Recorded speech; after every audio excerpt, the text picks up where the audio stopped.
ഞാൻ എന്താ ചെയ്യേണ്ടത് മൂപ്പ? പോലീസിൽ പറഞ്ഞിട്ട് കാര്യമില്ല. പിന്നെ അവിടെ ചെന്ന് തല്ലുപിടിക്ക് നിന്നാൽ കേസ് നമ്മൾ വീക്കാവും. നല്ല വാക്ക് പറഞ്ഞ് കൂട്ടിക്കൊണ്ടുവരാൻ നോക്ക്.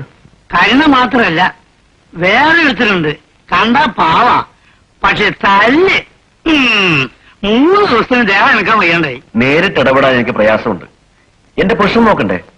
നമ്മുടെ വാർഡിൽ നിന്ന് ഞാൻ ഇലക്ഷൻ നിൽക്കണമെന്നാ ഇപ്പൊ മൊയ്യൂരിന് പറയുന്നത്. അയ്യോ, നമ്മൾ തമ്മിൽ കണക്കും കാശൊന്നും വേണ്ട. ആ, നീ പോയി ടാക്സിയിലിരിക്കെ, ഞാൻ വരാം. നീ കൂടി ചെല്ല്. ചെല്ല്. ഡ്രൈവർ ഗോവിന്ദനെയും എന്തിനും പോകുന്ന 5-8 പണിക്കാരും തരാം. കാശൊന്നും ചിലവാക്കണ്ട. വല്ല കള്ളോ വെള്ളോ വാങ്ങിക്കൊടുത്താൽ മതി.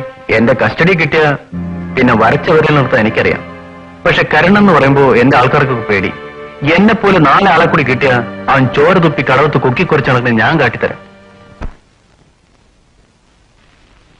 ഞാൻ സന്ധ്യയ്ക്കും പോരും.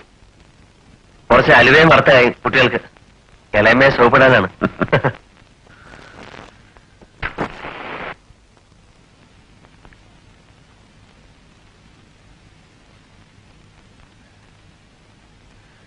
മാഷ് വീട്ടിൽ പോയി കണ്ടു.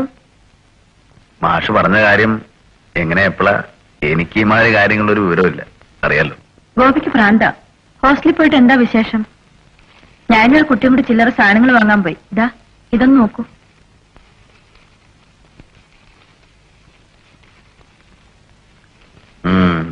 ചെക്കന് പറ്റും. അവൻ എന്തെങ്കിലും വാങ്ങണമെന്ന് വിചാരിക്കും, മറക്കും. ഇത് ചന്ദ്രനല്ല. അവന് ഇഷ്ടമുള്ള വാങ്ങിക്കൊള്ളാൻ പറഞ്ഞ് ഞാൻ കാശ് കൊടുത്തു. കർണാടന്റെ സൈസായത്. 4.25 ശമ്പളം കിട്ടാൻ തുടങ്ങിയപ്പോ നീ ഒരു പണക്കാരെത്തി. ദുഷ്ചെലവ് ചെയ്യാണ്ട് അവനവന് വല്ല പൊന്നോ മിന്നോ വാങ്ങണമെന്ന് വിചാരിച്ച് സൂക്ഷിച്ചു വെക്കാണ്ട് എന്നെ കൊണ്ടൊന്നും പറയിപ്പിക്കണ്ട. പുറത്തിറങ്ങുമ്പോൾ കുറച്ച് വൃത്തിയായിട്ടൊക്കെ നടക്കാം ആണുങ്ങൾക്കും. ഓ, ഞാൻ ഓഫീസ് പണിക്ക് പോവല്ലേ? മാഷ് ഒക്കെ പറഞ്ഞില്ലേ? വിശേഷിച്ചൊന്നും പറഞ്ഞില്ല. വീട് മാറുന്നത് എനിക്ക് ഇഷ്ടമല്ല. എന്താ ഇവിടെ ഇപ്പൊ ഇത്ര മോശം? വലിയ ബംഗ്ലാവൊന്നുമല്ല. അധികം കുടിച്ച ദിവസം ഇങ്ങോട്ട് വരുന്നില്ല. പോരെ? മാറണമെന്ന് ആരും പറഞ്ഞില്ലല്ലോ. അല്ല, കല്യാണം കഴിഞ്ഞാലും ഇവിടെ തന്നെ താമസിക്കാലോ. അതൊന്നും നന്നാക്കണം. ഒരു കട്ടില്. എന്താ പറഞ്ഞത്? ആരുടെ കല്യാണം? 2 ആൾക്കും പിഴയ്ക്കാൻ മാനുള്ള പണിയുണ്ട്. നിനക്ക് രക്ഷയ്ക്ക് പറ്റിയ ആള് തന്നെയാ മാഷ്. എനിക്ക് ഇങ്ങനെ ഒരു അനുജൻ ഉണ്ടായില്ലോ എന്ന് ഇടയ്ക്ക് വിചാരം തോന്നും. 2 ആളും ശരിക്ക് ചേരും. നന്നായി. ഗോപി, എനിക്കിത് വയ്യ കരുണട്ടാ. ഗോപിക്ക് എന്താ മോശം? ഇതിലും വലിയ ആര് വരുമെന്നാ മോഹം? പറഞ്ഞോ? വേറെ വല്ലതും കണ്ടുവച്ചിട്ടുണ്ടോ? പെണ്ണിന്റെ മനസ്സല്ലേ, കാണും. പറഞ്ഞോ? അതിനും വിരോധമില്ല. ആരെങ്കിലും ഒരുത്തിന് ഏൽപ്പിച്ച എനിക്കിതൊരു സമാധാനമല്ലോ. ആരാണെങ്കിലും പറഞ്ഞോ. ഏവനാണിയത്? ഉള്ളത് പറഞ്ഞോ. ഗോപിയേക്കാൾ കേവനാണെന്ന് അറിയേണ്ടത്. ഗോപി വളരുന്നില്ല ആളാണ്. പക്ഷെ നേരത്തെ എനിക്കൊരാളോട് വലിയ കടപ്പാട് തോന്നി. ആദ്യം കടപ്പാട്, പിന്നെ മനസ്സിൽ സ്നേഹം. ആരാണ്? പച്ചയ്ക്ക് പറ. ആരാണ് എന്റെ ലൗകികാരൻ?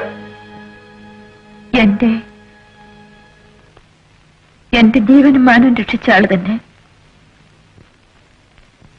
അറിയില്ലേ? കരുണേട്ടൻ തന്നെ.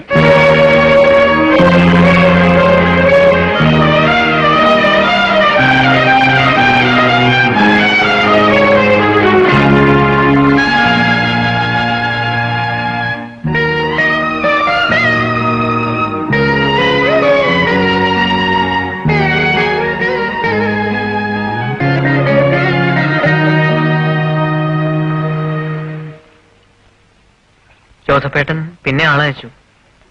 ഞാൻ വരുന്നില്ലെന്ന് പറ. സുഖമില്ലെന്ന് പറ.